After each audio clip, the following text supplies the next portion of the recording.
It's a tragedy for me to see the dream is over. It's Elmer Fudd singing Milli Vanilli. It's not mine.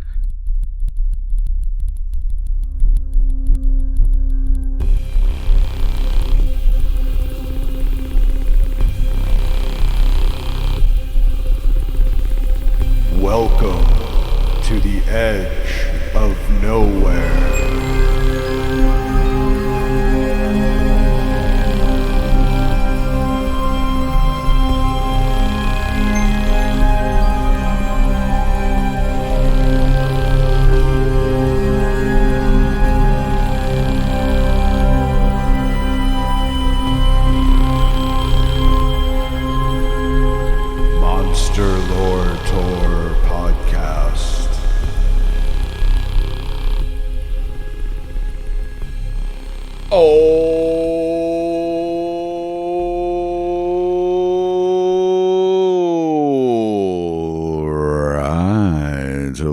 And welcome to this 32nd episode of the Monster Lore Tour Paranormal Deep Dives from the Edge of Nowhere podcast.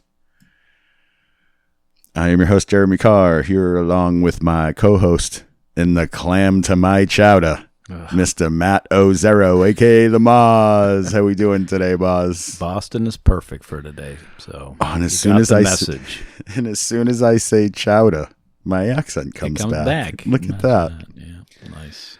You are bringing us back to my homeland for this episode. That is the plan. Back to the Massachusetts area. Yep.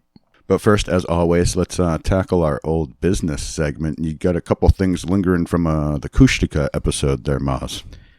So I was kind of thinking out loud that I knew it meant Tlingit and shaman. I thought it meant Tlingit and shaman in both Nahuatl or Aztec and Tlingit, which is from the Alaska area. Turns out Ixt is Tlingit and shaman is Ixtlan, as close as I could come in Nahuatl. It means in the presence of, which is also that Castaneda book. I think it's Return to Ixtlan. So that's Return to in the presence of. I don't know what Castaneda was going for there, but is it Ixtlan or Aztlan? I think Aslan is the lion from The Lion, the Witch, and the Warp. I don't know. So don't give me old business on top of old business. Sorry, I'm jumping into different subjects. No, we'll leave it alone. If you're right, we will correct again a correction. Okay. But I think Ixtlan and Ixt is closest I could come as far as the verbiage. We also came across, we were talking about the Indian Ocean, and we talked about how far it was from Komodo Island. I had no idea. Yeah, because they were talking about dragons in the Indian Ocean at one point. I actually, after learning that Komodo Island was very far from the Indian Ocean, I did a little of my own research on that, actually, Moz, and I found a thing. This is from wildlifesos.org. I'll slide the link into the show notes with Moz's stuff. But this says 2 subspecies of the Asian monitor can be found in India, namely the Andaman monitor, which dwells only in the Andaman Islands, and the Southeast Asian water monitor, Varanus salvator macromaculatus, residing in East and Northeast India in the Nicobar Islands. So Komodo Island isn't there, but there are what we would refer to as dragons living in the Indian Ocean, on islands in the Indian Ocean. So that might be our answer right there. Yeah, much closer than what we were talking about. Well done. I mean, you did the old business better than I did. So, and I learned that monitors are actually much more widespread than I thought. I thought they were kind of stuck in one corner of the world, but this means they're spread out like all over that kind of piece of the hemisphere anyway, right? Yep. Cool. Coolio. Okay, is that it? Isn't that all our old business? That's it. All right, well, before I let Moz completely take over here, I'm going to ask y'all to take just a quick second, hit all those happy little fun buttons on whatever platform you're listening on, like subscribe, maybe share it with some friends. If you got an extra minute, if you could give us a rating and review, that is always the most helpful. We Did you say appreciate it. Raving review, you said? A raving review, because nice. We are raving mad, Moz. Depending on the episode. And on that note, this is a Moz episode, so who knows how crazy it's going to get. It's going to get crazy today. But this is a trip back to Massachusetts and a deep dive into the Bridgewater Triangle, right? Yeah, we're going south of your old stomping ground, just south, like Revere. No, further south than that. Bridgewater. exactly. And to the Hockomock Swamp area, the southeastern Massachusetts, an area, like you said, is called the Bridgewater Triangle. It's a cluster triangle of odd stuff that goes on. But we're going to just solve it today, because instead of just what normal people do discussing it, we're just going to solve it. That's my plan Nice. Today. That's a very MLT thing to do right there. That's what we do. One point of that triangle is only 30 miles from Boston, so I did look that up a little bit for you. So yeah, I spent a good amount of time within the range of that triangle growing up. Nice. And it's Lovecraft country. I think you can't rule out Cthulhu as the creature behind the, I looked into that first just to see if it was him. That's Rhode Island. Rhode Island gets really dark sometimes. Well, the southern point of that triangle is not far from Rhode Island at all. And I'm just for Cthulhu, I'm saying Rhode Island is Lovecraft country. Yeah. Like the biggest of Lovecraft country as far as I'm concerned. Yeah, and we don't want to call it Cthulhu for this one. That would probably be a bad idea. You did that in episode 1. Wait, it's a callback. It's old hat, Maz. Calling Cthulhu's around here is just old hat now. There you go. But anyway, the Bridgewater Triangle is a 200 square mile swath of southeastern Massachusetts where we find a great number of strange occurrences from UFOs, ghost orbs, thunderbirds, shadow people, Bigfoot, spook orbs, giant horned monsters, and a tribe of Pukwudgie-type dwarf hominids. The beast of Truro Mountain also stalks this region, and is reported as being bigger than your average lion. Giant alligators and giant snakes are also in the house, as well as ghosts and goblins, banshees, specters, hellhounds, black panthers, or, as translated by Bill Murray, dogs and cats living together, mass hysteria. So, madness in the streets. Exactly. 3 towns that form the points of the triangle are Freetown, Abington, and Rehoboth. Not that Rehoboth, so you can't pair it with a 90-minute IPA from Dogfish Head. I know Rehoboth. Yeah. And another fun fact, Bridgewater kind of actually implies portal. Bridge over the water is kind of its portal in and of itself. Or a water bridge. Yeah. Yeah. Yep. Yeah. The Algonquins share some of this bizarre folklore, which constitutes a hodgepodge of tribes in the area. The Wampanoag, the Lenape, which is mostly Delaware-based, the Penobscots, and the Passamaquoddy had legends of this place as well. Coleman found that Hockomock is the Algonquin word for devil, and found other places called Hockomock, by the way, or some variation thereof, from Maine to New Jersey to Minnesota. So the Hockomock Swamp is the Devil Swamp? Yes. I never knew that. Yeah, we're going to get into that verbiage a little bit more. He looked into it with the Writers' Project Administration, the WPA, and he found that it also means evil spirit. Again, this is from Mysterious America, Lauren Coleman. So it means devil or evil spirit, or place where spirits dwell is what I came across in some of my stuff. So just doing some research. That would make sense, yeah. But Hockomock Swamp is the center of the phenomenon. It's the hotspot of eastern hotspots. It puts the toxic into the Avenger. It puts the thing into the Swamp Thing. And it's worse than Riviera, like we already just said. And it puts the creature in the Black Lagoon. I forgot that one. Well done, sir. That's all right. I'm here to save you, Moss. We help each other out around here. No, I wouldn't go that far. But but Native Americans were persecuted, colonized, and many murdered during a battle in this very swampland, and the negative energies might well linger as a result of these atrocities. Also, some devil worship and dark rituals occur within the borders of this fen, which may add to the overall heebie-jeebies surrounding the place. Yeah, it's pretty heebie-jeebie. That's a big dark swamp. Yes, it is. And fun fact, though, Lauren Coleman gave the triangle its name in 1983. I don't know what that name... Oh, the Bridgewater Triangle. Yeah, there you go. Thank you. Lauren is a cryptozoological demigod known for wrestling the giant squid and beating up that big horned snake from Hockomock Swamp. I think he cleaned out those stables, the Stygian stables. Are you talking about Hercules? Yeah, that's the same thing. They're both like rock stars in my mind. Fair enough. There you go. The Hercules of cryptozoology. Yeah, thank you. That's what I was going for. Kind of like you're the Cliff Clavin of cryptozoology. Don't do that to me. I'm sorry, it embarrasses him when I say that. It's true, though. You know all of them. You know, this is the perfect episode to say that, though, because we're down the Bull and Finch. Boston. We're at the Bull and Finch hanging out. Nam and all those guys. But I actually wanted to start off besides the Cheers quote, which is apropos, but a quote from Lauren Coleman himself. The land reveals its secrets for those who wish to look. That's from Mysterious America. Yep. and abyss gazing we shall go.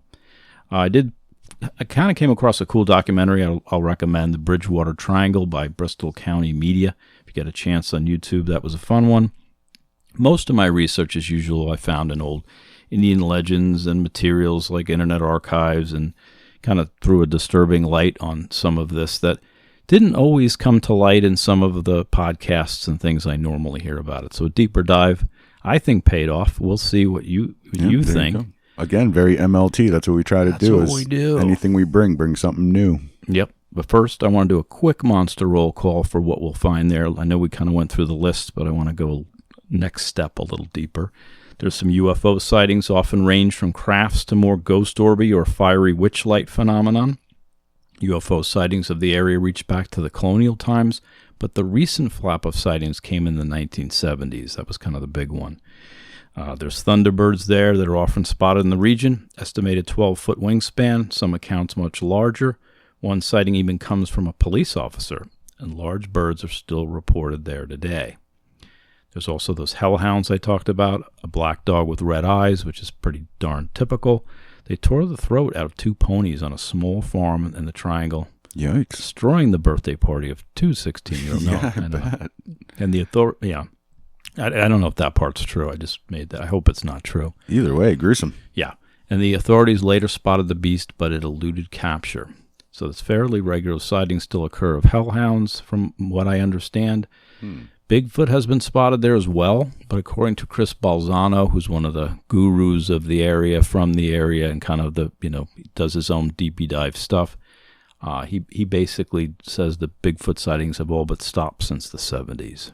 So he might have moved out. That's interesting. There's been a lot of development in the area since then, so, natural habitats getting smaller. Yeah.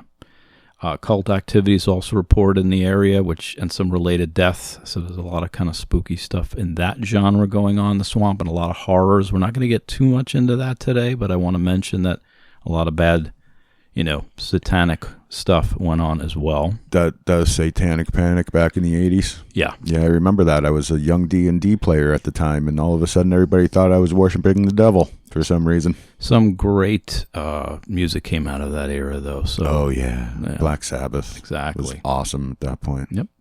There's also a phantom hitchhiker, but this guy's described as a red-headed lumberjack, but he's okay.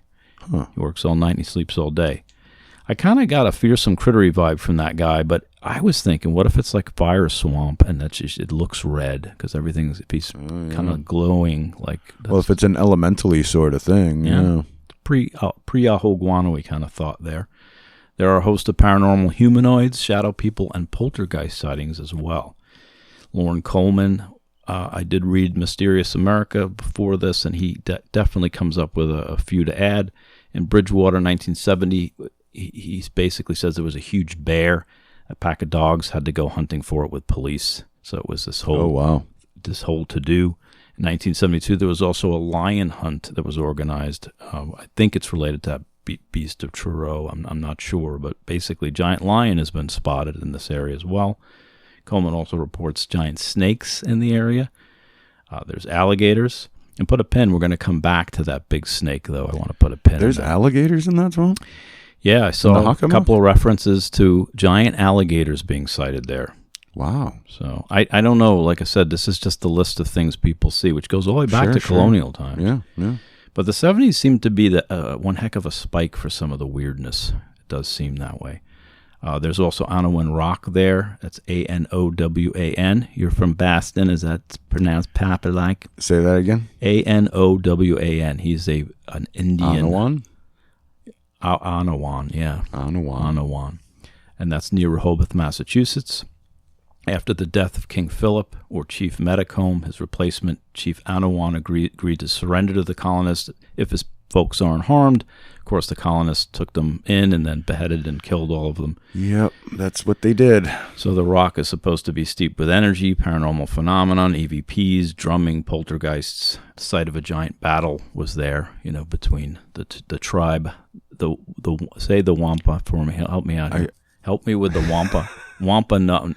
Wampanoag. I'm on it. So that this was kind of a place that it also factors into the whole wampum belt legend, which we're going to get to, which is related to King Philip and this whole. Yeah. So you heard about this from living there, kind of thing, or I from know your some paranormal prowess? A little bit of both, but I've never gotten too deep into it. I forgot the whole wampum belt aspect of this. Yeah. So you said it right there. Yeah, this is a really cool story, actually. Well, that's about as deep as people tend to go. We're going to go past the belt, and we're going to go beyond the belt. You're going to hit it below the belt on this one, Moss? Well, I was looking for that joke, and you found it. I found it. It was sitting right there, man. No, it was a little low. It was a little lower. It wasn't sitting right there. And finally, one of my favorites, the Pukwudgies, which the full name is Bugwudgie-Wanini. I guess the Pukwudgies went through Ellis Island, they shorten the names, and it gets all kind of weird. But another race of wee folk with a native spirit connection. These are big-nosed, porcupine-backed little people, and they are an interesting part of the Wampanoag, Algonquin, and Lenape folklore. Here's Unsettling Things website. It's your first reading, by the way. The Wampanoag tribe tells stories about Pukwudgies, tiny gray goblin-like creatures that are said to inhabit the swampy regions of eastern Massachusetts. These creatures allegedly live around the Hockomock Swamp and are described as bipedal porcupines with oversized noses, fingers, and ears. These tricksters can shapeshift, they can appear and vanish at will, and are known for luring people to their deaths.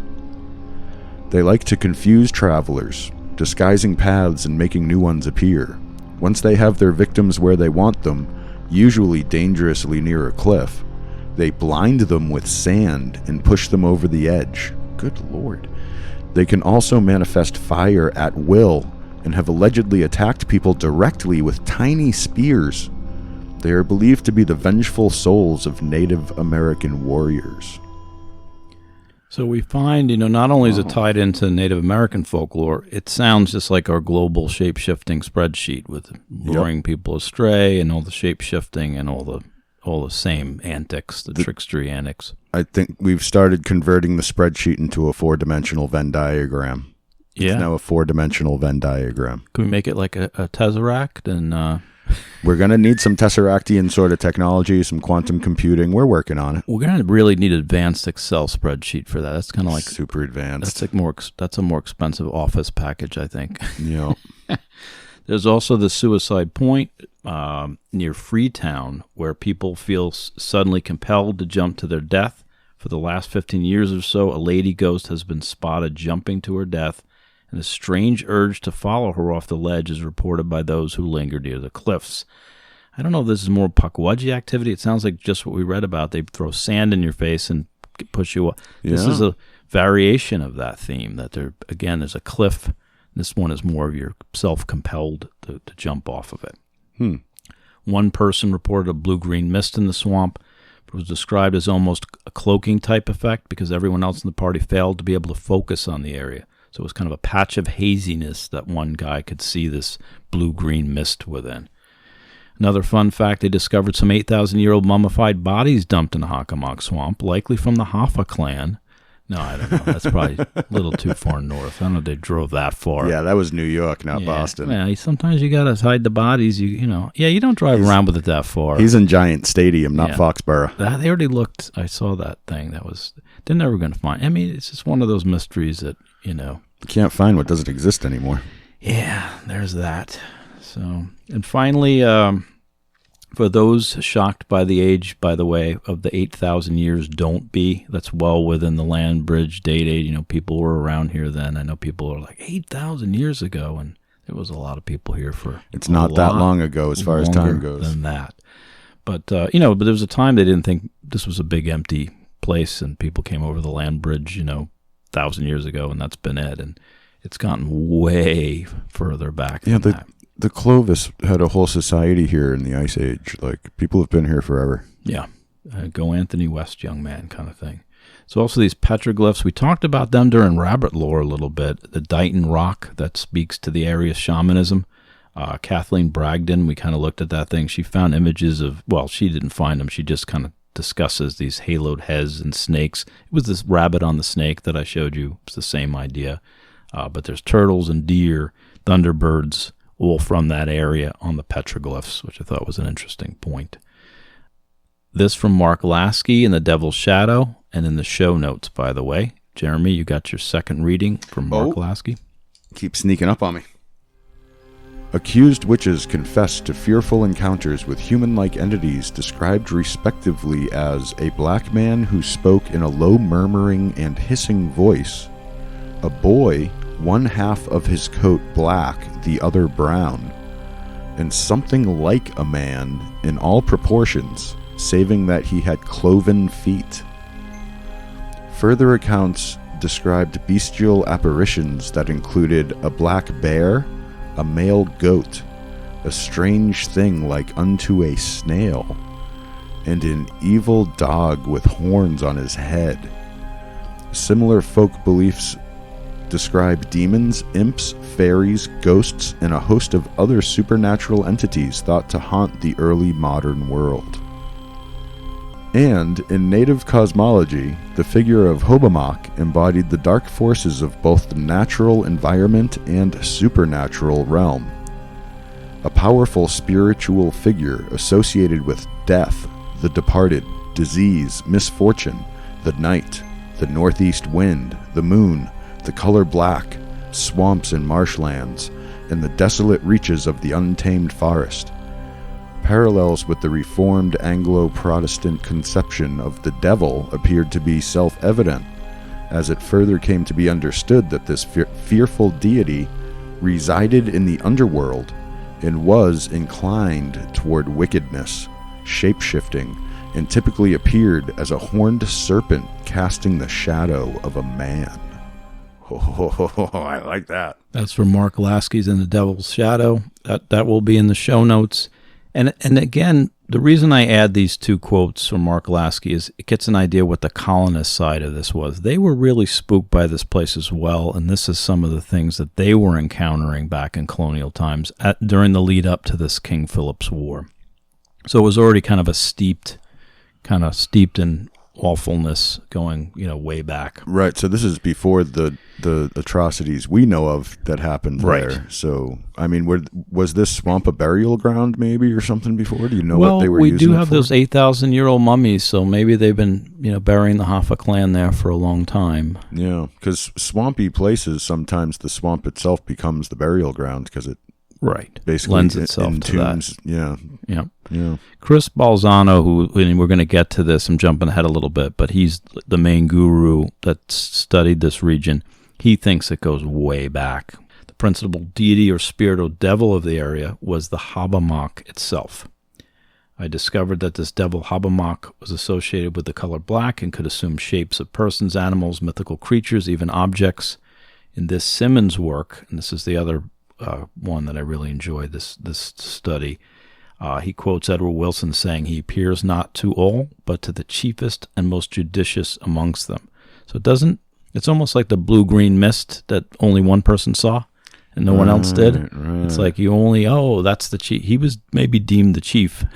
Yeah, so you get to see what's going on and the rest do not. It's almost like a divine intervention of this man is the one who's in charge because he's the one who can see the spirit. Right. It comes to you to tell you what to do kind of thing. Yeah, and this is the little helper spirit comes to you, shows you, and the rest of the folks are just kind of left in a daze and a fog kind of thing. Okay. Here's some of the existing theories. We jumped ahead a little bit, but the vortex and portal related theory is, of course, on everybody's mind. There's the Satanism and occult activity that we already talked about, that bad mojo and Sithera activity. People running with scissors again, Jeremy. Never run with scissors. Never do that. They'll cut you. And back to Chris Balzano, he thinks the area was always haunted, basically. It's just one of those places. One of those places. With that dark vibration kind of thing. Yep. That's the opposite of the Beach Boys, right? Yeah. Bad vibrations. Next thing you'll tell me there's no such thing as Kokomo. Vibrations as bad as my singing. Yeah, there you go. That's how bad the vibrations are there. And the fourth one is King Philip's Curse, which involved the return of a stolen wampum belt.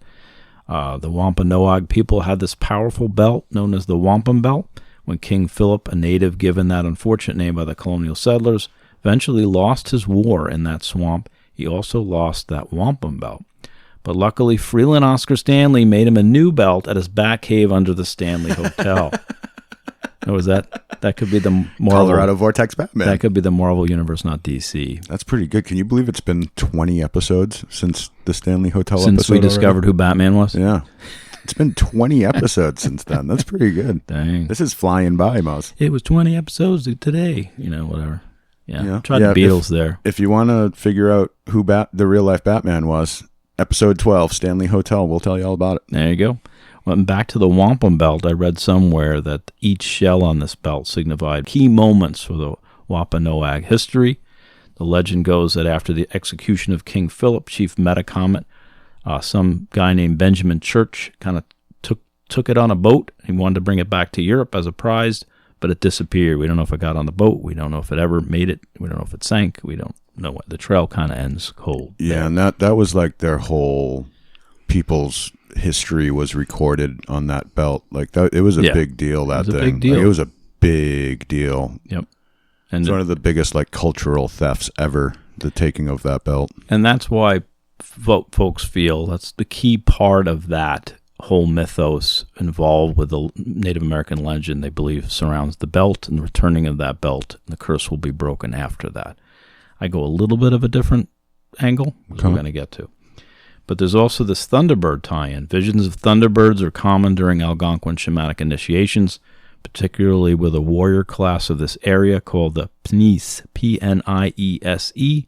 Here is Simmons again, and this is from Southern New England Shamanism, an ethnographic reconstruction. The vision sought in this ordeal was probably the Thunderbird, a dream visitor known elsewhere in Algonquin culture. A certain kind of cry in the woods at night is made, it is said, by the devil's bird. The bird makes its cry in one place and then goes on to another for a while. The sounds are said to resemble those made by owls, but need not be confused with them. The same bird is thought to have something to do with thunder.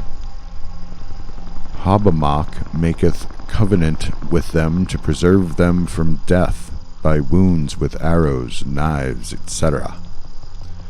By virtue of having attained this vision, the Pniese acquired a voice as his Sachem's counselor, collected tribute annually from the Sachem's subjects, and participated with him in decisions about war. So there's basically, the Sachem is another word for sagamore or chief. Again, we have this Thunderbird theme creeping up into this vision of this Pniese. The Hockomock Swamp apparently has this group, this warrior class that the shamans make impervious to bullets and arrows and stuff. Well, back in that day more, Yeah, because it almost has a berserker sort of feel to it. With the the whole shamans thing does. putting them under their spell and they go charging into battle and they're invincible kind of thing, you know? This gets very berserkery. Oh, so cool. You're all right. jumping ahead.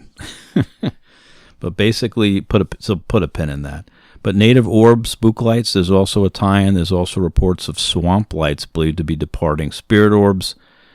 In all these colonial accounts, shamans themselves were said to be able to travel around in balls of fire, as we've heard. There are countless related tales from the area back to colonial times and beyond of these little traveling balls of, and again, swamp gas. That's what they say for the Scully Muggle side of it, exactly. It is also said, by the way, shamans and witches can even travel as fire beings. So that's part of their astral traveling. I like that. Yep. I want to do that. Just turn into fire and fly through the sky. Yep. Best defense for this whole area. Discuss the details of the disappearance. If someone will return Metacomb's wampum belt, but if anyone knows anything more, contact Monster Lord Tour. It's like Babe Ruth's contract. Yeah. Yeah, we don't know where that is. The curse will last until either the stars align just right, as they did in 2004, or you get the contract back. Except this is a wampum belt that nobody knows where the hell it even is. So how do you return something when you don't even know where it is? No, I'm not that hopeful that this is going to happen. But that's definitely it's a big part of what's. I'm not sure this curse is breakable. Is my point. But, there you go. But we're going to see what Maz is going to tell us. Going to come up with Fear not or fear a lot. It's one or the other. No fear. No fear. But I think this bell is only part of the story. We're going to get to the bottom of the swampland and find an answer once and all to this Oak Island mystery. Oak Island? Oh, yeah. Oh, sorry. That's the wrong watery hole in the ground. Yeah, sorry. But this is a slightly deeper dive now. We're going to get out of the wiki kiddie pool, kids. And this is just what you've heard on all these other podcasts. This is where we're going to kind of step and slip towards the abyss a little bit more.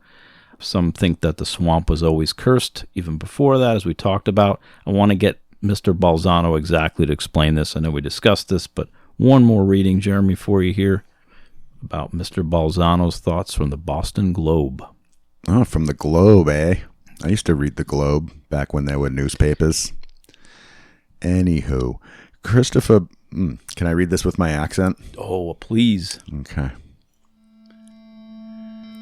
Christopher Balzano, who runs Massachusetts Paranormal Crossroads, an online archive and compendium of stories and research on the paranormal that he launched 3 years ago, says he thinks he might know what is going on in the Hockomock Swamp. Quote, some say that the wounded and pained spirits of the Wampanoag are the reason for the paranormal in the swamp. That is part of the explanation, but I would go further. I think the vortex was in place in the swamp before the settlers and before the Native Americans. That vortex contributed to the inhumanity of the war between the Wampanoag and the English, and it fosters pain and evil in that area to this day. Unquote. Not going to argue with him, but I am going to... Here's where we differ a little bit. I think that's the fetish. That's the bat belt. Why stop at bat belt when you can look for who, Jeremy? Batman. I'm looking for Batman, and I'm going to find him. So again, I don't know. We already found him. He was in Colorado. Okay, this is the Wampanoag Batman. So there's more than one Batman. That does make sense. He's been rendered many times. Yeah. So I like what I found with Pittman and Balzano's work. I have not read their books. There may be more to come on that if I find that. What I found with some of these earlier legends and old kind of Native American folklore, and that's where this starts to get a little weirder, a little darker. I intentionally dove into the Bridgewater Triangle phenomenon to see if a shaman was behind this. It shouldn't be a surprise to you. Many months ago, while preparing my Shapeshifter episodes, I thought I bet a shaman is behind the Bridgewater Triangle. I had a hunch. I knew there was a connection with the old Indian legends, but I was fuzzy on the details. This is likely a case of re-remembering, but I'm no longer fuzzy on the details. I think an answer came to me here, and I think I'm gonna kind of settle it now. Why a shaman? Well, have you listened to any of my other episodes? Because everything's a shaman? Yeah, sorry, guys. But I went looking for a pissed-off shaman. I found a really pissed-off shaman. Here's the main two peer-reviewed pieces. I do want to stop right now and just give a double mad Cujos to my two favorite ones that we're about to discuss. Wait, did you say a double mad? A double mad Cujos. This has never happened. Who's getting them? I think we did a double mad. I don't think we've ever done two all at once. Oh, you mean we separated them? So this is at the same...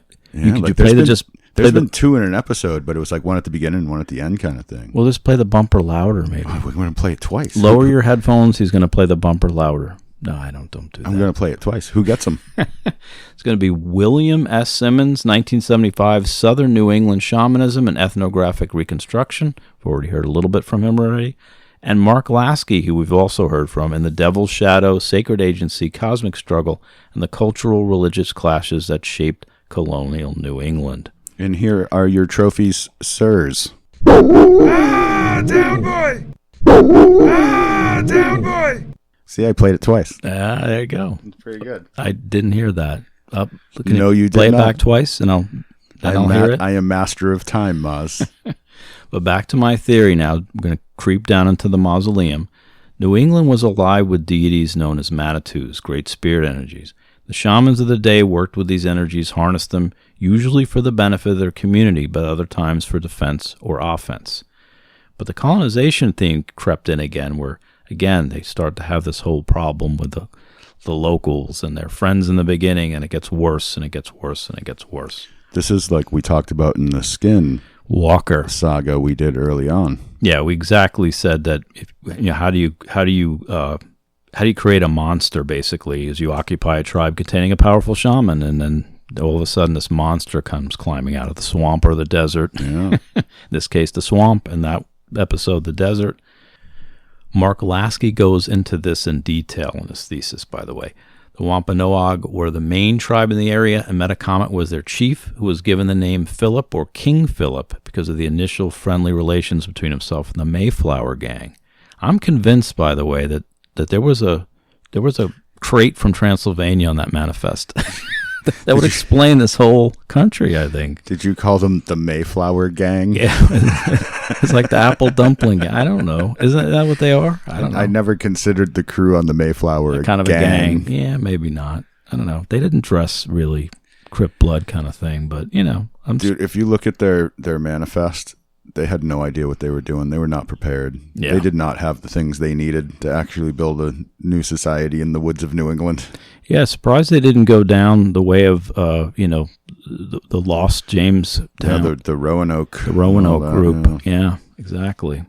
So, surprising that they made it to some degree. Well, it's because the natives helped them. Yeah, initially that's right. And King Philip was named by them because they liked this guy. And then, of course, more and more people show up. Tensions rise, monsters emerge. But this from William Simmons. I gleaned how shamans were also known as powwows from him, by the way. Several devils or spirits could enter the body of these beings in visions or dreams. So each shaman, again, could have all these Iklas, yeks, totems, but this is them, the colonists, kind of describing it. There's your first hint. But again, remember the swamp's name itself is associated with devils or spirits, and we have a dream state mentioned, which is an important aspect of many shamanistic cultures, which figured into Thunderbirds already, and this Niese, P-N-I-E-S-E warriors were impervious to weapons.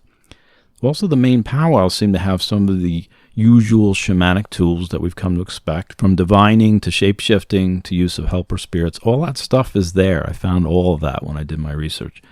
No surprise, obviously. No, it's really not, actually. But pre-King Philip's War, it was kind of business as usual, but then enter the dragon.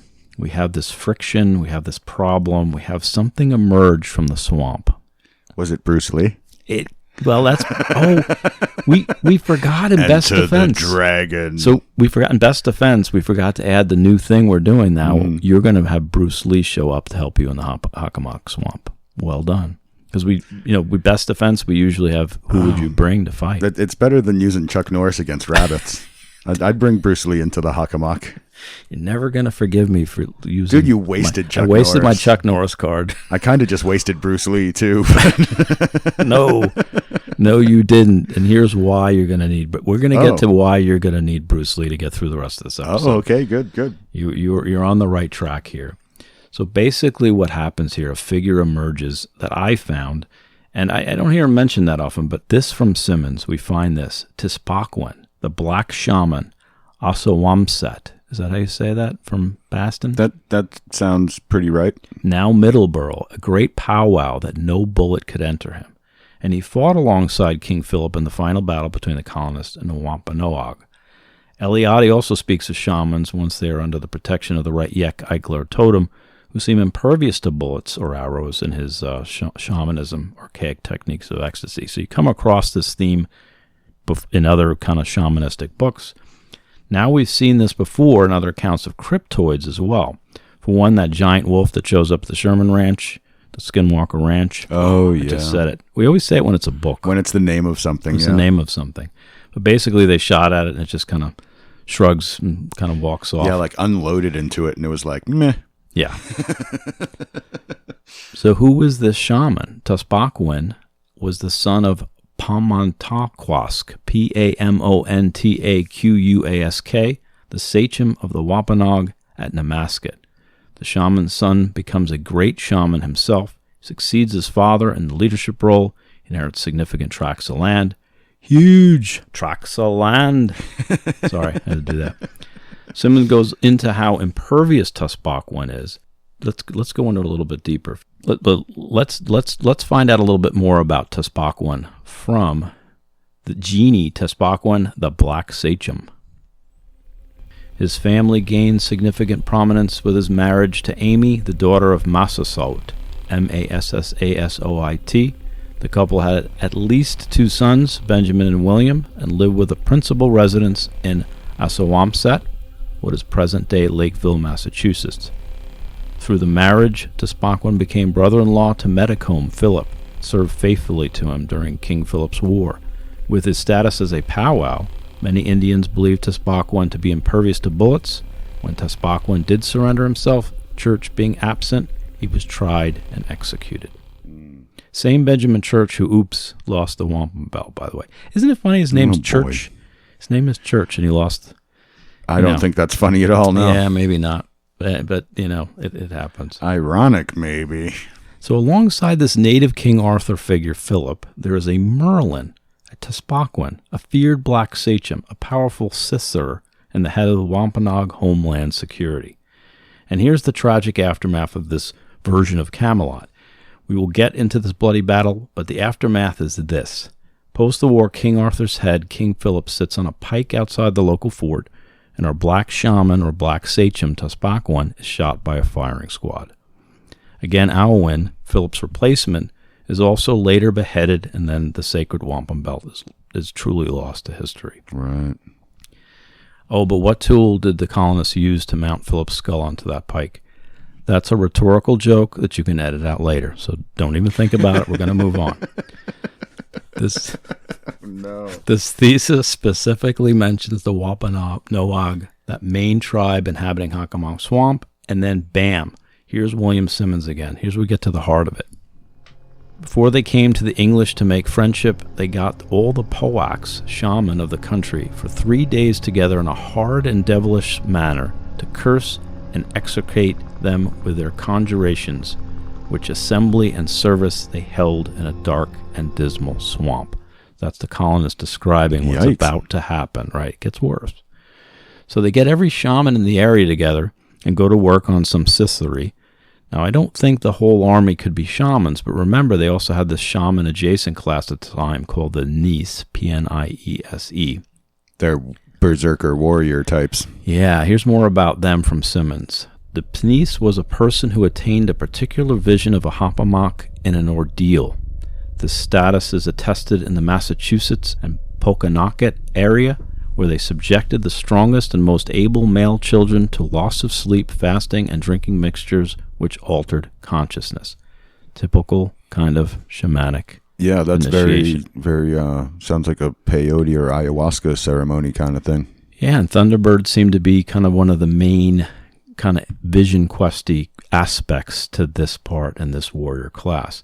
Now, it doesn't say anywhere that this group was there as part of that hundreds that gathered in that swamp, but I'm guessing that, that's me just velming here, but that's probably what we were dealing with, is some shaman and some of these warrior class that were kind of initiated in an ordeal to join and also be impervious to arrows and bullets. Right, I feel that's a very logical assumption, because the shaman not going to go out there to do their thing without bringing their guards with them. Right. Like those guys would be protecting the shaman and also getting upgraded by the shaman kind of thing at the same time. Exactly.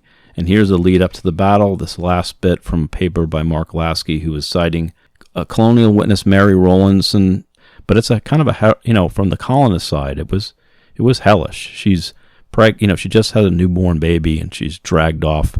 The rest of her family's killed. And she has this ordeal that she has being dragged into the swamp by her captives. And this is her, this is prior to the attack on Sudbury, which is nearby. So there's a swamp there. It's a similar swamp. There is a swamp in Sudbury, yes, sir. And you're going to read her, what she had to deal with. Prior to an attack on the town of Sudbury, she recounted a pre-dawn ritual led by a powwow whose face was painted as black as the devil. Kneeling on a deer skin, this mysterious shamanic figure entranced the gathered warriors and proclaimed that the devil had told him in a vision that they should gain the victory over the besieged frontier settlement. In her captivity narrative, Mary Rowlandson likewise found cosmic meaning in the hardship she had endured. Her tribal captors were described in both savage and diabolic terms. Merciless heathens, wolves, infidels, hellhounds, and black creatures who rejoiced in their inhumane and many times devilish cruelty to the English. As the biblical antagonists in this sacred drama, native combatants were described as hellish satyrs, the rabblement of devils, and monstrous beasts who attend only an evil spirit suggested by Satan. The same narrative accompanied their ferocity in battle. Through hell they raised the spirits infernal against the godly colonies, proclaimed Waka, a savage race who thirsted for the blood of saints. Well done, sir. And that again from Mark Lasky in The Devil's Shadow, one of our Mad Cujo's winners. Now here's the main battle of Hockomock and the real clincher from William S. Simmons' thesis again. Again, this other Mad Cujo's winner. Jeremy, if you don't mind reading, this is this is where it really gets ugly and we really get a clear picture of what's happening. Oh boy. If Indians had written their history of King Philip's War, they would have emphasized, I think, the importance of shamanistic divination. On the morning of May 8th, 1676, a party of more than 300 Indians appeared in the rain-soaked meadows around the town of Bridgewater, Massachusetts. They burned several buildings. A thunder and lightning storm broke overhead, surprise, surprise, and they withdrew without killing any of the 26 male defenders. According to a legend told in the area long after King Philip's War had ended, the warriors had a powwow when the devil appeared in the shape of a bear walking on his 2 hind feet. If the appearance had been a deer, the Indians said, they would have destroyed the whole town. Wow. Because the vision was that of a bear, they all followed him and drew off. The leader of these warriors was Tispaquin, the warrior sachem of Assawampset. The relation between the bear vision and retreat is clarified in a passage from Van der Donk's New Netherlands, in which the appearance of a ravenous animal was identified as a bad omen. This is the second part of this quote now. Now was the time for deliverance. There was an evil spirit of dissension strangely sent among the Indians, which disposed them to separate from one another. The daemons who visible exhibited themselves among them at their powwowing or conjuring signified still unto them that they could not now do no more for them. An unaccountable terror so dispirited them that they were like men under a fascination. Unquote. There's a lot to unpack there, so I do want to stop for a minute. So we've got this deer totem, bear totem thing happening. Yeah, that's wild. We've got a chindi bear showing up, something the Navajo would say is a chindi because it's something walking on 2 legs. They get this message from the deer. They're going into town. They're killing everyone. A ravenous creature shows up, the bear totem. They stop. They're kind of wandering around in the days after that. The whole campaign breaks apart. They don't go to war. They're ready. As like Rowlandson describes in nearby Sudbury, they're getting it working up into this berserker frenzy. And they just have to stop because it's like, crap, it's a bear. Who fighted the bear? You stopped that war as a bear totem, Jeremy. Someone. That's pretty wild, yeah. The fact that whatever appeared to them was going to dictate their motion from there. Yeah, Bigfoot shows up, and that's the end. You know, it's like in the hockey game where you pick up your net because the car's coming. Right. That's the end of that. They disperse. They wander around. So essentially, Tispaquin is basically asking his yak. He's asking the Manitous, the great Manitous, basically, for an answer what to do at this pivotal moment, and the answer comes to stand down. So why would a dead shaman... I mean, that's so tough for me to hear. It's like they're ready to go. And we know how the history played out after that. Yeah.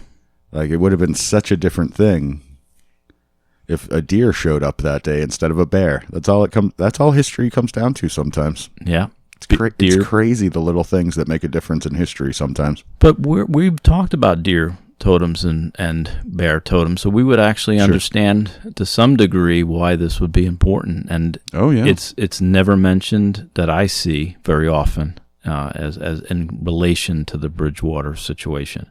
And it's going to get a little weird, a little deeper, and I'm still going to be explaining what I think. Why would a dead shaman still be a factor? Because basically he failed on that day and they stood down.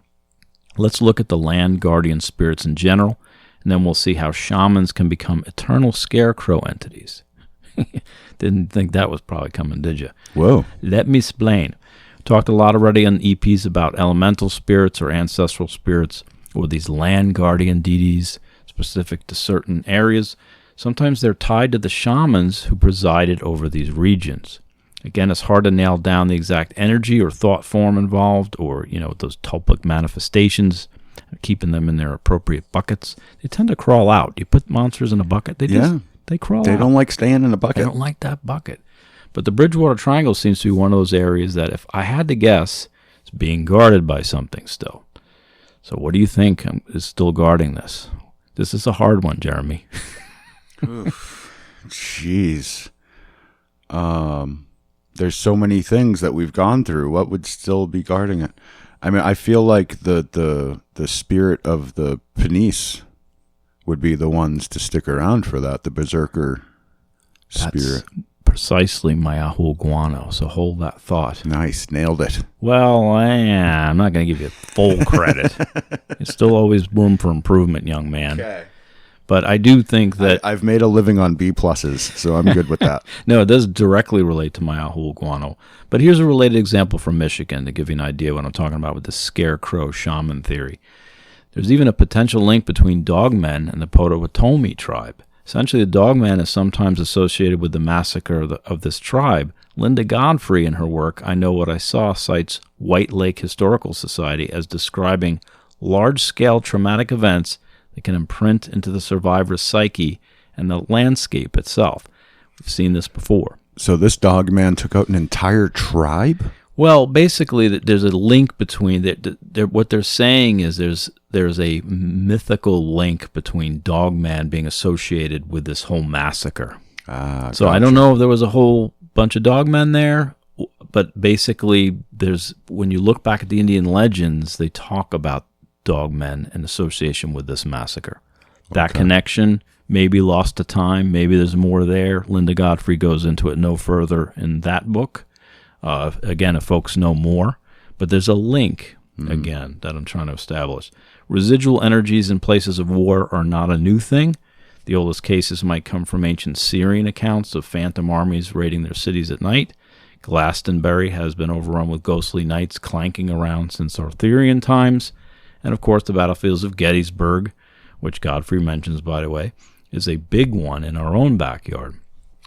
We talked about Gettysburg with Ghost MD a few episodes ago, and I believe that was our last interview to come out. Yeah.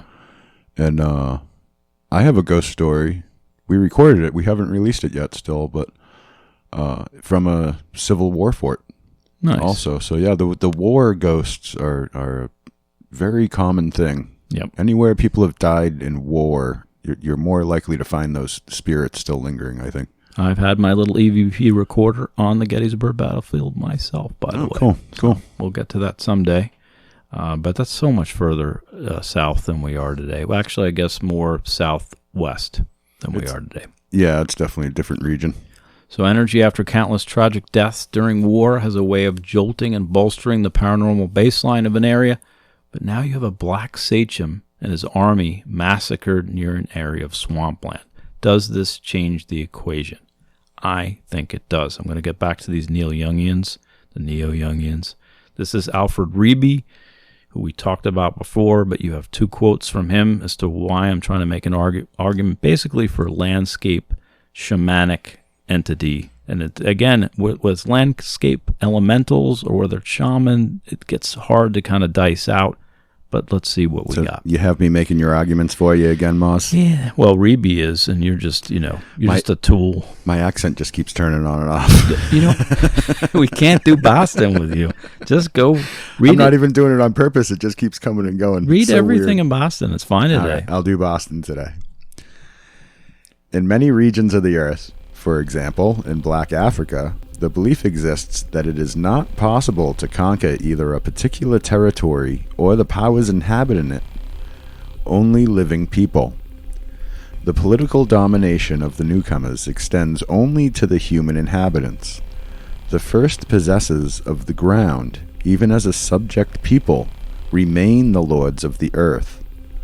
According to a principle familiar in the history or religions, though conquerors may impose political and social structures on a subject nation, the native gods will undermine them. And from Reby as well, since the dead have been buried in the ground and have vanished into the land of the dead, the unconscious, they work on the living from out of the earth. It is said that if the Chinese were wiped out and an alien race settled on their land, in 100 years these inhabitants would be Chinese again. The earth, steeped in the heritage of the ancestors, exercises a power of assimilation of the people living on it. For this reason, the Indian is the soul of the Americans. That's an odd look. So that's from Reby's Demons of the Inner World.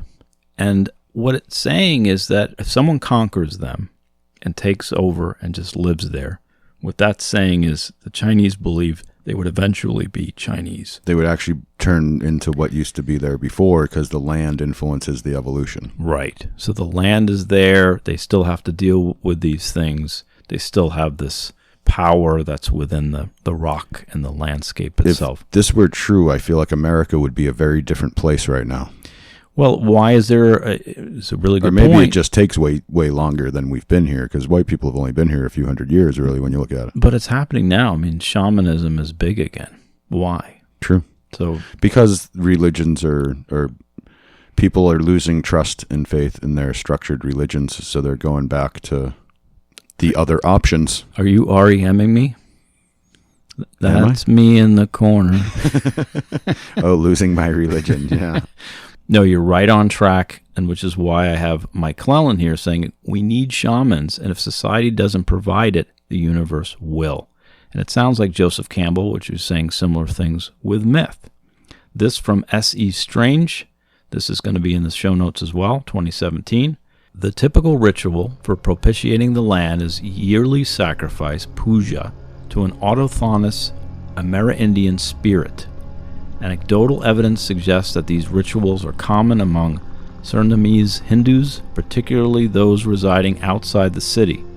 Similar rituals are attested throughout India, and among the first Surinamese Hindu settlers who performed ritual sacrifices to Di Baba, Dihbaba, a village or territory's tutelary deity.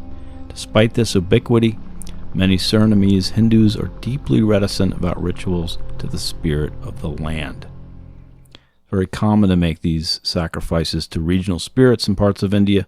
When you move into some traditional parts of India, you learn the name of the land spirit and you realize all your neighbors are making offerings to them. Right. This again from Strange. Amerindian spirits exist among miscellany of other shadows, Chahin, Chaahin, associated with the land and its previous inhabitants that affect human lives. Some Surinamese Hindus tell of possessing serpent spirits, Nag, who cause those who settle on their territory to writhe on the ground. There are also diverse nature spirits, Winti, ghosts, Bhut-Pret, and demons, Bakru, little dark hairy men that Hindus say their Afro-Surinamese former owners have left on the lands they have abandoned. My friend Du owed an emergency visit to the hospital to such an afflicting demon. It entered him and made him violently ill after he failed to pour a libation while relaxing with friends by a forest stream. That's from S.E. Strange, 2017, Ethnos Journal of Anthropology, Indigenous Spirits, Pluralist Sovereignty, and the Aporia of Surinamese Hindu Belonging. So basically, that sounds like what? Well, I mean, these I see little where hairy things. It sounds like the Pukwudgie a little bit. Yes, it sounds like the Pukwudgie. But what were you going to say? You had another. Well, all this is steering toward the land itself has a certain energy to it wherever you go. And then you have these little creatures that are kind of the guardian spirits of the place, right? At each of these places, right? So I'm seeing your design here of the theory you're building, I think. Yeah, the shamans we're going to get to, I think they're the batteries. So I think there's another piece to this that we're going to get to. Really back to Bridgewater, the battles surrounding those swamps during King Philip's War were among the bloodiest and nastiest of that time period. Those two quotes from Mark Lasky, The Devil's Shadow, kind of capture the horror.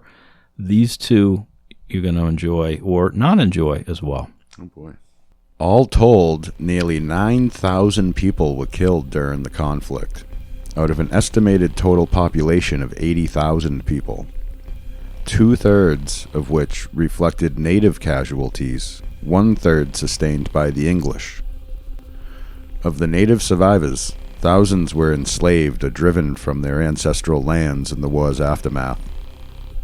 For the colonists, the material impact was unprecedented.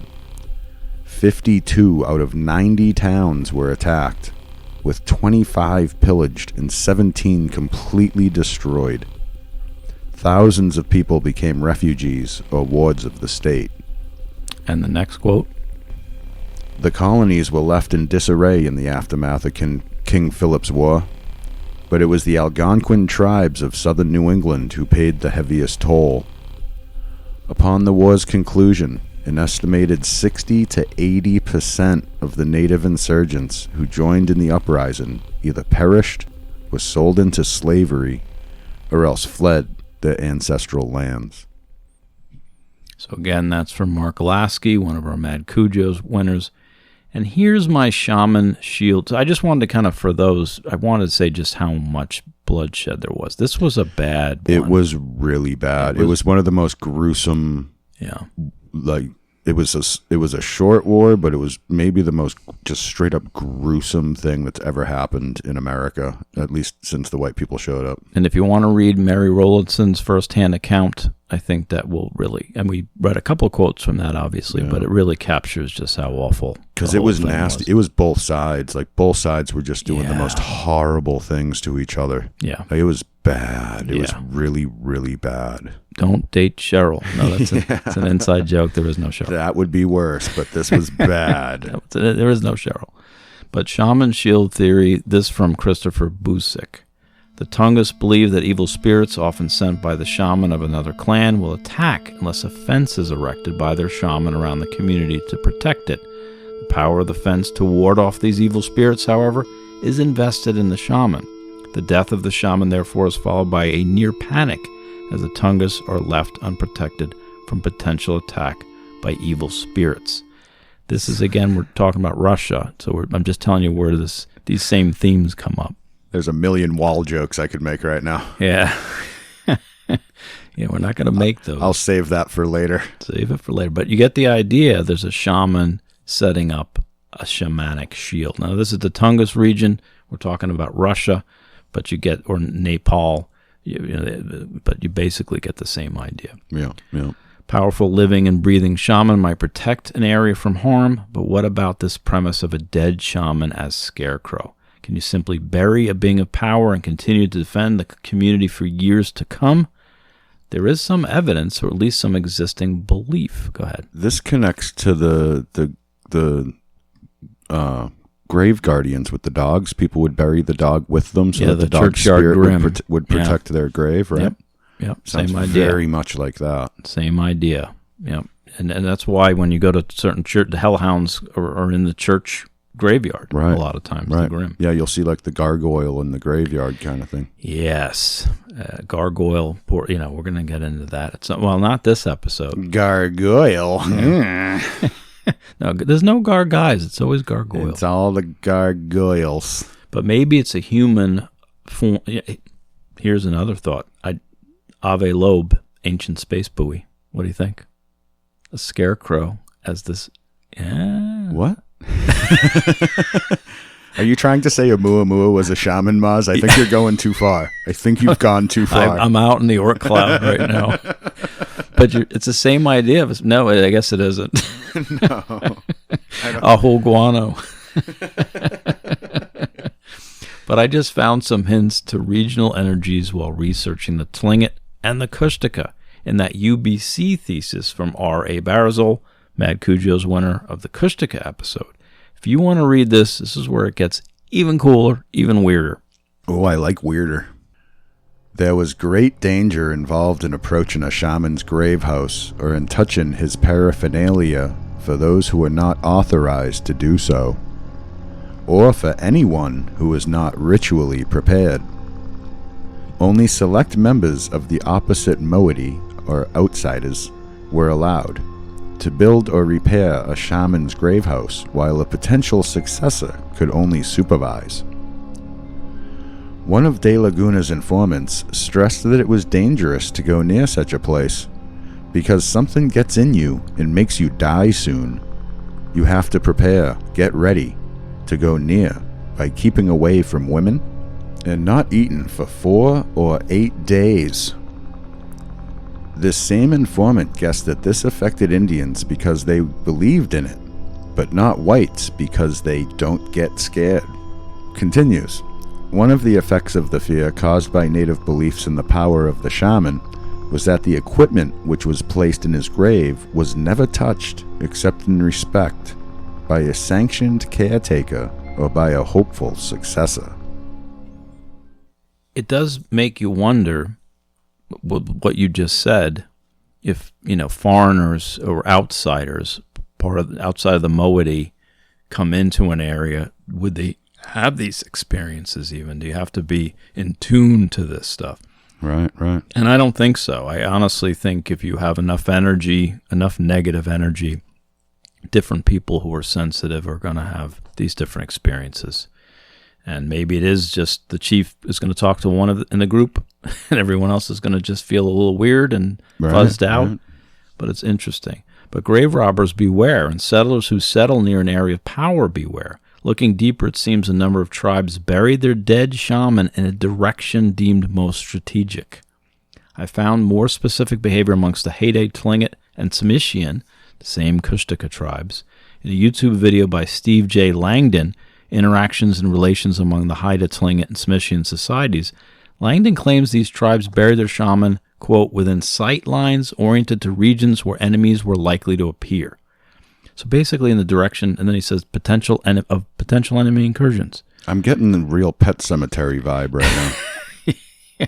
We're back to the Stanley. We can't get out of the Stanley Hotel. They're burying their dead in a way that will allow them to help them continue to fight their enemies, basically. Right.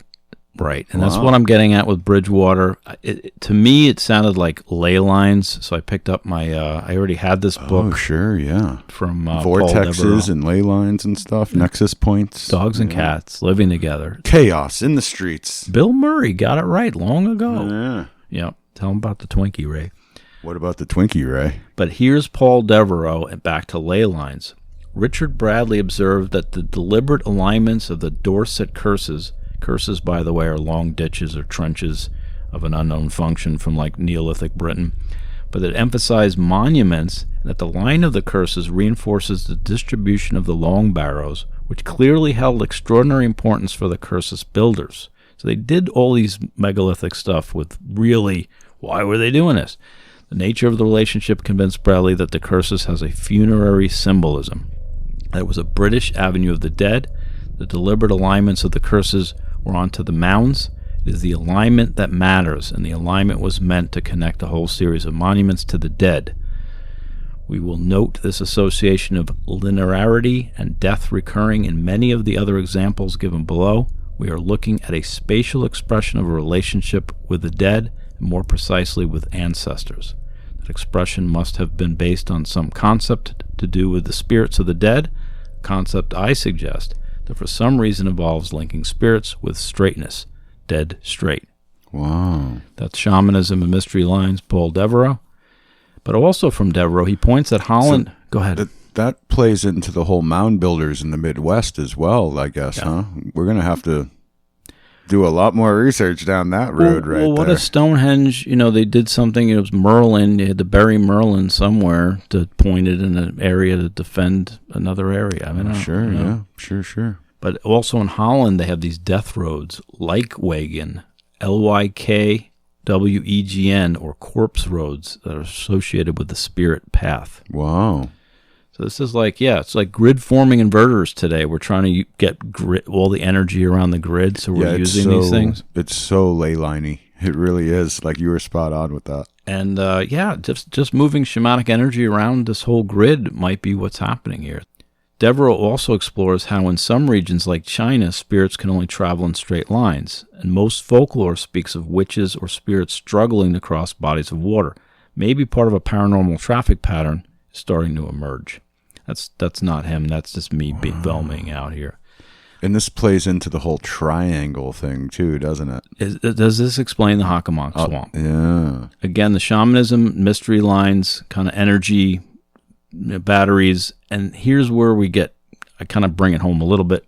And this is, I think, me reading this from Penobscot Shamanism by Frank Speck. A shaman could detect when other hunters were intruding upon his family tract. He could then take measures to thwart and punish the infringement. From this situation arises numerous tales in which we hear how intruders are discovered in animal guise, in which traps are sprung, hunting trips spoiled by bad luck, and the like. The malefactors are then spiritually persecuted by the shaman of the group, who may himself be the proprietor of the territory. One gathers an impression that such a shamanistic function may have been fundamental among hunting people of this character. He also writes, the writers of the Montagnards and the Mysticini notes indicate that conjurers had the power of ascertaining by magic means when trespass occurred on their hunting grounds. They sometimes frightened intruders by placing ghosts as guardians at different spots in the districts. Conjurers also caused sickness or bad luck to fall upon persons who trespassed on their hunting ground. So that's Penobscot shamanism. That's only just north in Maine. The Penobscot up in Maine, Yeah. I need to change my will. I want to be a scarecrow ghost when I die. You don't want to be That actually sounds like a really cool way to spend the afterlife. just garden. I'm going to garden area. I'm just going to be like, these guys again, get off my land. Well, like being the guardian of your people's land, you can just hang out all the time. Then if somebody starts messing with it, you just do your whole thing and scare them off. That sounds great. I so want to do that. All right. Well, so you can, I want to be a scarecrow when I die, Moz. Legal Zoom, it's like $50 to change, make amendments and stuff. Go. So you're fine. Well, I just put it out there. Everybody knows now, so it's official.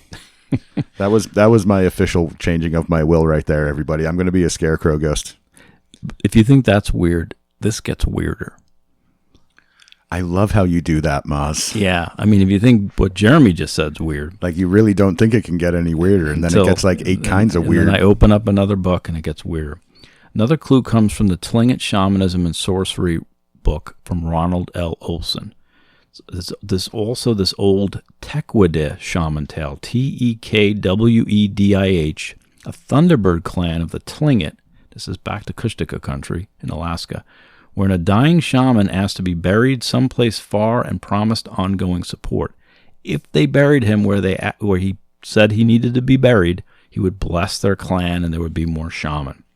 They didn't follow the instructions. He was buried. No. They didn't have the money to get him where he wanted to be buried. But he was basically saying, I'll protect you and there'll be the next generation of shamans. Right. If you don't, it's not going to happen. It didn't happen. And they didn't get him there? They didn't do it. It didn't happen. And again, you talk about that degradation of the Tlingit shamanism. This is part of that story. I was just going to say, maybe that's part of the reason why shamanism seemed to drop off so much. Yeah. Is because, I mean, think of all the peoples that were forced off their traditional lands and forced to go somewhere else. Yeah. They didn't know where to bury their shaman anymore. Well, this shaman told them where to bury them. Crazy. And they refused because of the money and because of the logistics. It was far away. It was dangerous. Right. No one wanted to make the mission. But Tlingit shamanism is struggling. This might have played out in hundreds of other tribes across the world. I'm pretty sure if you were willing to make that mission, you got to be the next shaman. Like, there was no one who wanted to step up and be the next shaman. So you're saying the people who actually buried the body correctly would have been the ones rewarded? That would be the beginning of their shamanic journey, I would believe. I didn't even think of that. Burying the old shaman is the beginning of the new shaman's journey. I didn't even think of that. The way I read it from Olson was that he was promising that the next generation. Now maybe the kid. Well, he said only if you bury me in this place will the next generation of shaman learn from me. Yeah. I guarantee you, whoever would, if someone had actually brought him there and buried him, that would be the next shaman. I would guarantee you. I would say I'm going to go halfway to where you're at. Maybe their children would be visited and initiated. It usually works with an initiation, and I think that would come to someone younger, potentially the next generation. But maybe it would be related to the people who did the right thing, or did what was asked. You know, I don't know. I didn't make these. I don't want to judge the people who didn't want to do this. And again, I mean, I wasn't there. I don't know the situation. I'm not going to judge them either. But it's just It's not that I'm judging them. It's just it's so disappointing. You know, like this big powerful shaman. Like all you got to do is bring me to this place and bury me, and and they couldn't get it done. It's just disappointing. You know, shamanism went down over time, and this is one part of that story potentially. I totally feel like you just put another piece in the puzzle for us. Yeah. And as mentioned back in Kushta, it gets weirder. This is not just the shaman of the area, but also the monsters in the area. Remember from Kushtaka episode, some natives treed an otter man. They burned the otter man and the tree, and then if you recall, they drop to the ground and writhe around and go mad where that happened. So and anyone who went there for a long time very good went mad. And anyone who showed up for years later went crazy. Same thing we're talking about, that shamanic energy, that negative, now you're messing with me, now you're killing with me. Okay, this area then, you show up. Some of my energy is going to be still there for you. A little surprise, a little shaman surprise. Are there otter men in the Hockomock? That wasn't on the list, right? Why did you say that? Well, you're tying all these Tlingit things into the Wampanoag. Shh. I did not send him any. To give you guys a little bit of an idea. He sends me more of the science. He gives me a little bit more hints than I give him. I give him no hints. But basically, I'm meaner to you than you are to me. Well, everybody knows that. Yeah, and rightly so. But this is the same idea. It's the same, like you say, is it time to panic, gouge your eyeballs out, in kind of Lovecraft fashion here? I'm just glad I live in Arizona now, and I'm not down the street from all the stuff you're talking about right now. Well, like I would have been a long time ago. Here's a suspiciously similar story from your old backyard, Jeremy, and you kind of guessed it. I'm going to read this I'm going to take the last reading because I'm going to take the hit so you can listen to what's happening here. Yeah, I'm enthralled. Frank Speck's Penobscot Shamanism.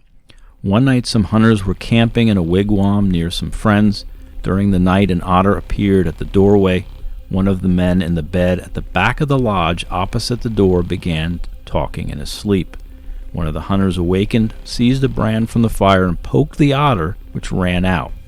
A noise as of someone running away was immediately afterward heard outside. They went out, and there lay the otter dead, surrounded by a kind of hoarfrost near the windbreak or fence or brush which encircled the camp. The next season, the same band camped at the same place.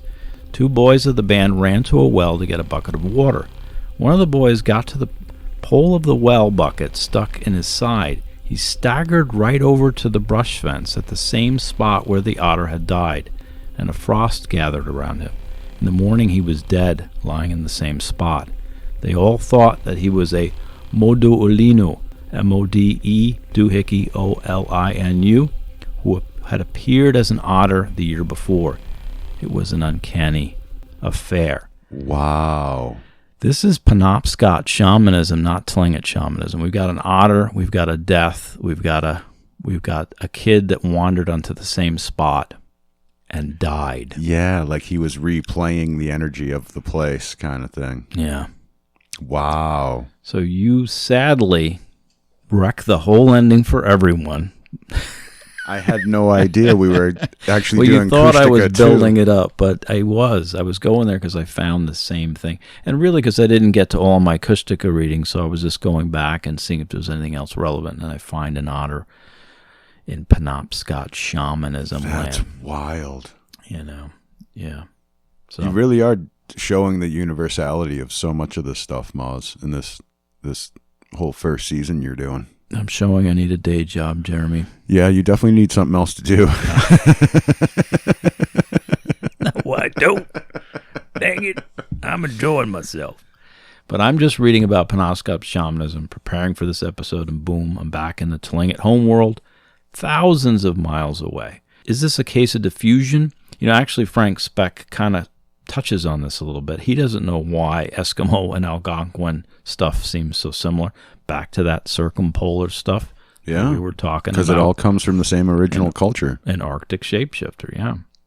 So that's our Christmas episodes, if you want to go back for that, 16 and 17, I think it was, right? There you go. Not for the kid. Is it a kid warning? I don't know. Maybe. Yeah, definitely a bit of a kid warning on the Christmas special. Yeah. I'd say PG-13 maybe. There you go. So the kids today are fine. It'll be fine. Kids they've seen so much worse than what we're talking about. That's true. So if it's a vortex, a shaman opened it. If it's a curse, a shaman uttered it. If it's a guardian spirit, a shaman conjured them. Monsters and shamans, shamans and monsters. We keep finding it. But I think everyone dances around this whole King Philip thing, and we've got this, the curse. We've got the wampum belt. But I don't know why we keep mentioning. You say it with me. I'm going to go for this Merlin guy. I'm going with like Sam Kinison kind of style. Tespagwin! Tespagwin! The Black Sachem named Tespagwin. Ah! You know what? Okay. But I believe that event is ground zero for the generator of the Hockomock Swamp energies, fueling these strange events of the Bridgewater Triangle for centuries. All that shamanic energy they couldn't use for that battle remain there trapped in time. So you think it's literally like a magic word sort of situation? Well, they had the Chindi bear, again, that's Navajo, but basically a bear on two legs show up, they stand down, all that energy, they're dazed, they're kind of wandering around almost like the people who were lost after the otter tree, after treeing the otter, there's this dazed and confused element, they disperse, there's the people under a fascination, they all wander off, that energy goes straight down into that swamp. Wow. And it wasn't just that tension and anger and everything. Yeah. One of the things I read was that it was all shamans in that woods, but I think what they were talking about was that warrior class and niece, depending on what you have. But basically, you're talking about 100. We got our 300 most powerful beings to meet in that swamp, and they had to stand down. That's crazy. And I feel like that. And that Tespagwin was the leader of that Black Sachem was the guy, he was the conductor of that whole little Mannheim steamroller group. Right. And I think that there's something to that, God, it's frustrating, honestly. I kind of feel their frustration in a way. I can imagine that scene. But rule number 1, never execute a shaman. Rule number 2, never stick his best friend's head on a pike. I mean, it's also bad idea genes, right? I'd say we were Mythbusters. I'd say this mystery is solved. We've taken the mask off to reveal the Scooby-Dooey Mr. Perkins Jenkins once again. That's what we do. It's what you've come to expect. Yeah. So do you think if we go to the Hockomock and speak his name that we can unleash that energy and maybe harness it? Wow. Or would we have to, I mean, this is where maybe not us. You would need somebody who knows how to control that kind of, you would have to find someone who's already a full-blown shaman, This is where I stay in the brewery and I send Jeremy into the swamp. Yeah, because I'm really kind of interested to go to the Hockomock and say his name now. Well, I think that might be where the energy, and if there was some kind of ritual in his honor to release some of that negative energy, I'll be in the pub. Let me know how it works out. I have some friends back in the Boston area still who are fearless like I am. Maybe I can get someone to go do a scouting mission. Make them all wear red shirts, and we'll send them into the swamp. And start screaming that guy's name like they're Sam Kinison and see what happens. We'll call up the Damons. We're gonna call up the Damons Maz. All those ghostly scarecrows are gonna be coming up at him. I think the wampum belt was important, but I went looking for Batman instead of the utility belt. The person instead of the object. Yeah. And guess what? There's one more coinky dink, and then we're done. Okay. This one is weird. if it hasn't gotten weird enough, right? Well, we still need an Ahu Guano theory from you, too, so yes. It's going to get a little bit weirder either way. But did Chief Metacomet or his Merlin get the last laugh? There's a curious event that takes place in a church as the Christians and colonists rally to defeat the Wampanoag right before they go to war. Now, we know the snake form is one of the favorite shape-shifting guises of the shaman. The snake itself seems at the very center of the shamanic initiation, often the symbol of the lower world itself. Frank Speck's work, nearby Penobscot, lists the big snake as being on the list of favorite guises for the local shaman. In fact, we find this throughout, basically it's global. And remember that earlier Mark Lasky quote, where the spirit of Hockomock most often appeared as a horned serpent. He also goes into the anomalous water places where, quote, powwows as sought communion with the Hockomock, unquote. When you're dealing with a swampy territory, I would think that the serpent would be the most handy of things to be able to turn into, because a serpent can traverse a swamp a lot easier than just about any other creature, I would think. There you go. And it's a favorite even outside, and in the swamp it would be even come more in handy, like you say. Right. Also connection to the swamps and whirlpools when we talk about this stuff too, by the way. And he says that the most common appearance of the Hockomock, quote unquote, is the eel or the snake. That's Lasky. There you go. Or whoever he was quoting. Sorry if there's a quote within a quote there. Sometimes that happens. Quote within quotes happen. Well, there's this event that happened on the lead up to the war between the colonists and the Indians that I'm trying to get at. In a church. Not with that church guy, by the way. Oh, boy. As the minister John, this is from Mark Lasky one more time. As the minister John Allen was preaching on the biblical basis of the synod, a large snake slithered into the crowded building towards a group of men in attendance. According to witnesses, one minister stepped forward, put his foot on the snake's head, and impaled it with a pitchfork. Wow. For those in attendance, the revelatory significance of the event was understood as the minister and the snake acting out the prophecy in Genesis 3:15, where the serpent who had just lured Adam and Eve into sin, the devil, would eventually have his head crushed. The minister represented Christ's New England churches who were crushing the devil through their outline of the kind of churches that would triumph over him. So that's again Mark Lasky. That's a very New England story right there. Here's where it gets weird. So the colonists make this big show of squashing the head of a snake in Hockomock, Native American area. We started with Lauren Coleman, Mystery America. We're going to end with Lauren Coleman's Mysterious America. This gets even to where I don't know if Coleman realized how crazy this was. In 1939, Roosevelt-era CCC workers completing a project on King Philip Street at the edge of the swamp reported seeing a huge snake, large around and black as a stovepipe. The snake coiled for a moment, raised its spade-like head, and disappeared into the swamp. Local legends claim that a huge snake like this one appears every 7 years. Is it Slinky? It is. Is it the Gloucester sea serpent hiding in the swamp? Nice callback.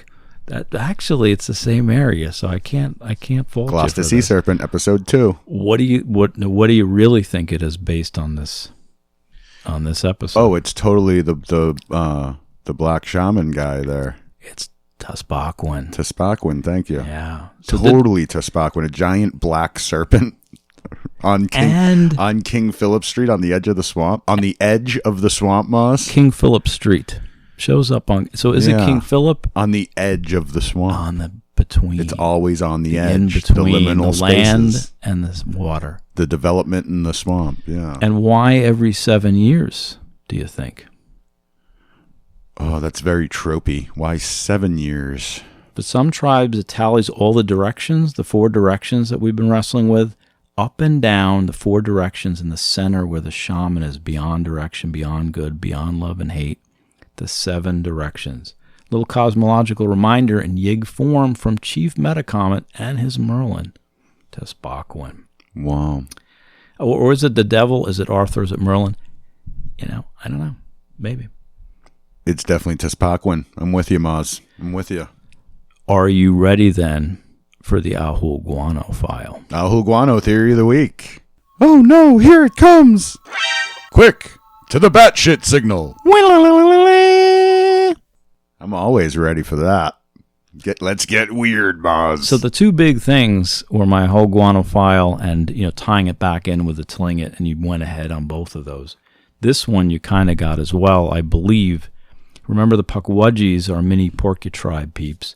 They are already considered vengeful native warrior spirits, a.k.a. shamans. So I asked, did King Philip's whole shaman army, those 300, return as the Pukwudgies? Oh, boy, yeah.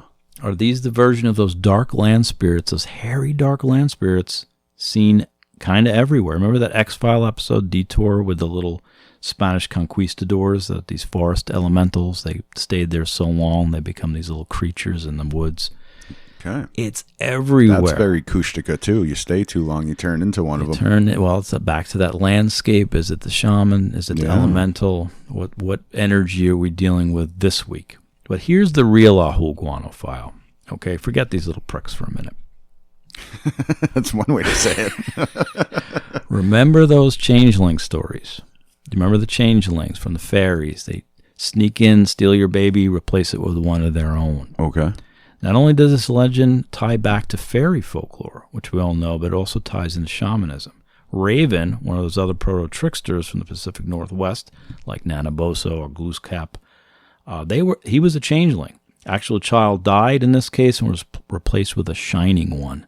But we see these stories everywhere where the baby dies, replaced with something different, often crying a lot. I'm going to read a common description from Graham Hancock's Supernatural.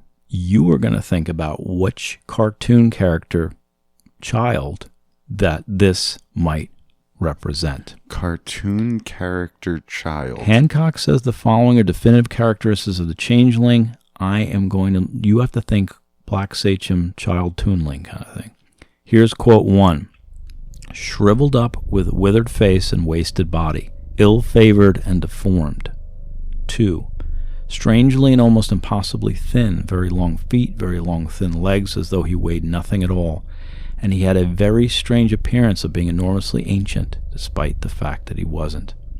3. Ugly with an abnormally big head and with a pale, wrinkled skin as that of an old person. The changeling cries frequently and is always hungry. What does that sound like, cartoon child? Cartoon child. All I can think of is the Crypt Keeper.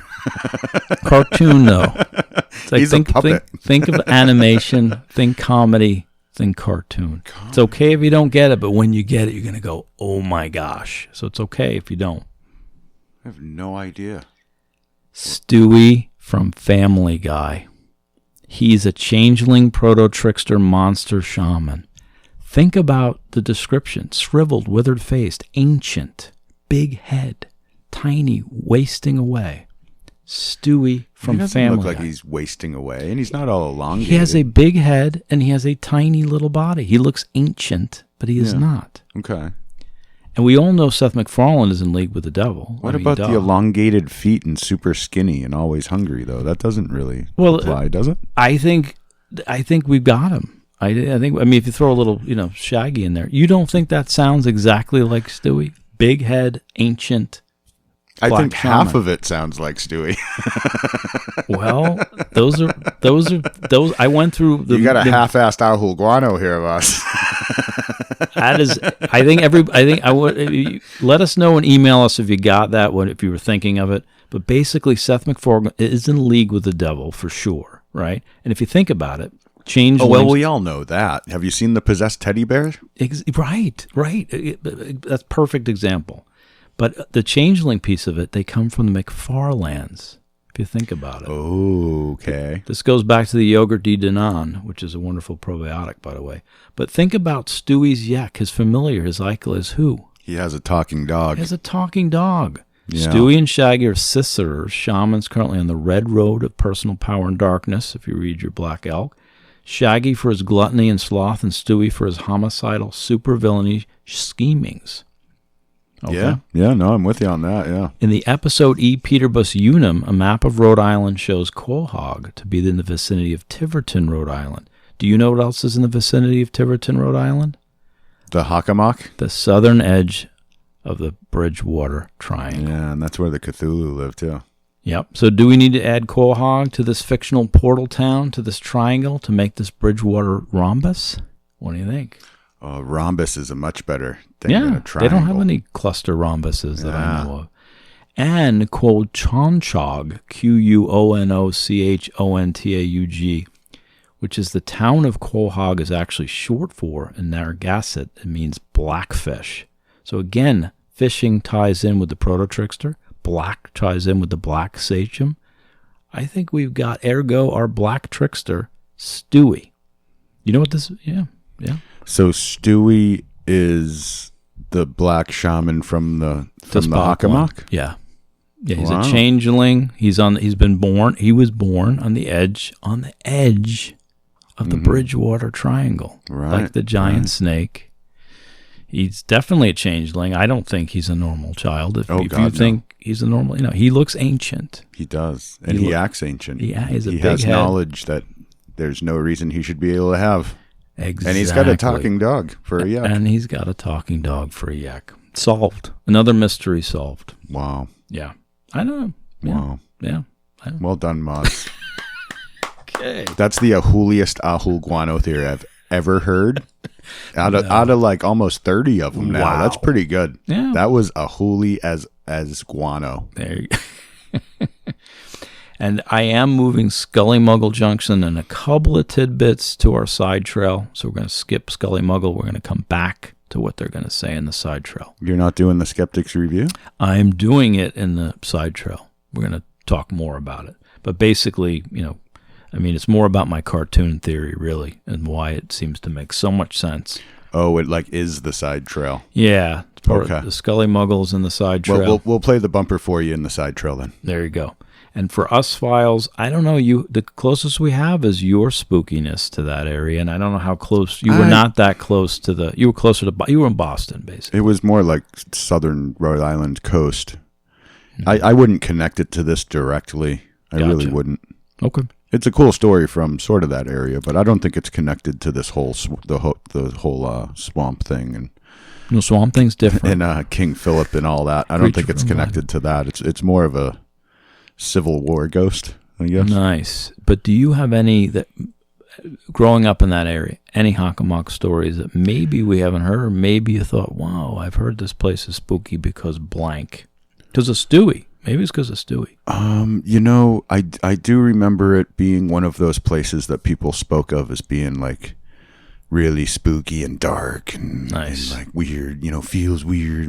But weird vibes. I never really did a personal excursion there or anything, so like I don't have any real specific stories for it now. Well, I'm glad you at least heard that area to stay out of. Yeah, and the whole thing you were covering there with King Philip's War and the swamp and the whole the wampum belt, that's definitely in the lore back there. Like that, I was familiar with the base of the story, but not the details. Nice is kind of what you get when you grow up there, I think, for that. Well, that's cool though. Scully Mulder believability scale. Scully Mulder believability scale. They feel your methods. Your theories are spooky. Do you think I'm spooky? Wait, why am I Scully? As a cluster area, I'm kind of going with 6 or 7. It seems like a lot's going on there. I don't know how much I would add to the whole negative energy, and I think if there is negative energy there, though, I think I move the needle for myself. Even what Lasky said, if Native Americans were telling the story, they would talk about the shamanic piece. Right. Like that was important to them. And it's missed. I didn't hear it in almost anything I reviewed for the Bridgewater Triangle. I'm sure people have covered this. I didn't hear it. No, so, I haven't heard it either. Everybody just ties it into the belt and it's all about the belt. But yeah. Obviously, it goes. The belt was a very important thing, and you can see why the people would stay angry over something like that. But it's not the whole thing in itself. Well, for my believability scale, I'm actually gonna, since I grew up hearing that this was a really spooky place, and you just added the whole ley line element to it and some things like that totally was not something I've ever heard before connected to this, which is cool. I'm gonna give you an 8. Wow. That nice. It's definitely haunted by, why can't I remember his name? Tespacquin. Tespacquin. definitely haunted by Tespaquin, I think, in the form of the giant black serpent. That's really cool. But what I'm going to do is I'm going to give you an 8 for now. At some point, I'm going to go to that swamp and scream his name a few times and see what happens, and I will then come back and adjust that number accordingly. There are other ways to say that, too, so it's pronounced a couple of different ways. We're going to have to prepare you for that. Okay. We're going to have to make sure I have a little bit... Batu, barato. But as long as I have a little allowance at the pub, and you just set me up and situate me in a corner so I can read my book while you're out in the swamp, it'll be fine. You'll be fine, everyone. Yeah. But now we get to the Wolfman Puck, of course. Wolfman Puck's Cryptid Culinary Corner. Your entree, sir. Smells good. Oh, this should be a fun one. What are we eating here? Well, I'm going to tell you right now. I'm going to tell you, I'm just going to go, and then you're going to know what all the ingredients are here. Okay. I always make it up as I go along in this stuff anyway. Yeah, you don't need it, and you win half the time or more. I'm combining my two ajo guano theories. I'm making porcupine pukwudgie stewy. Yeah. It will be Yikes. It will be served with a 40-ounce Pawtucket Patriot Ale, the Drunken Clam's flagship beer, because we all know Quahog, not Hockomock, is at the heart of the Bridgewater Triangle, haunted by Stewie, the black shaman of Quahog, and Brian, his evil yak and totem sister. So that's what I'm making. All right, so what I'm going to do, I'm going to take you, pukwudgie, and I'm going to cut it up, and I'm going to corn it. I'm going to corn it like corned beef. Corn chowder. Corned beef. You said chowder. I'm going to corn the pukwudgie. I'm going to have the corned wedgie, and I'm going to boil it like a boiled dinner, New England style, in a pot with cabbage, potatoes, and carrots until everything tastes the same. You're making chowder. No, it's a boiled dinner, dude. Ah. People in New England will know what I'm talking about. It's not very good.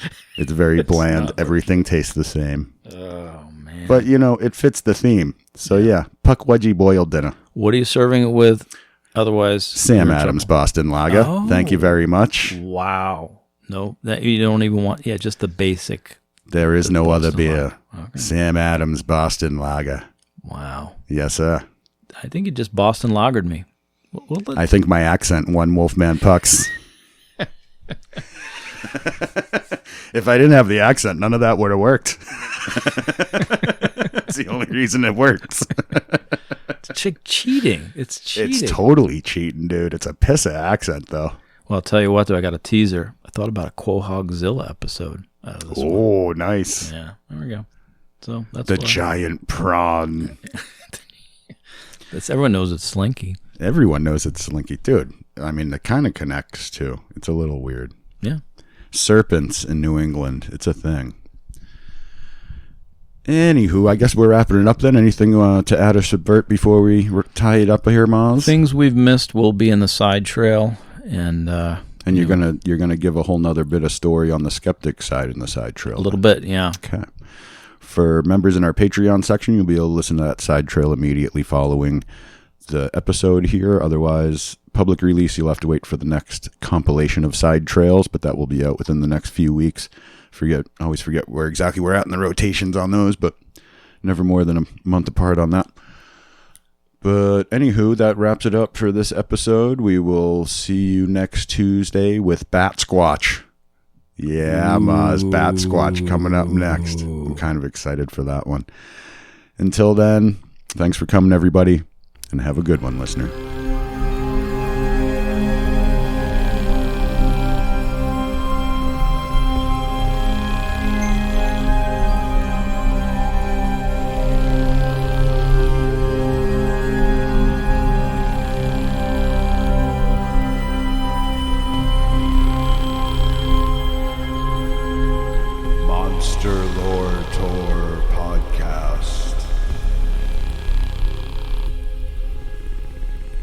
A little bit. Batu, barato.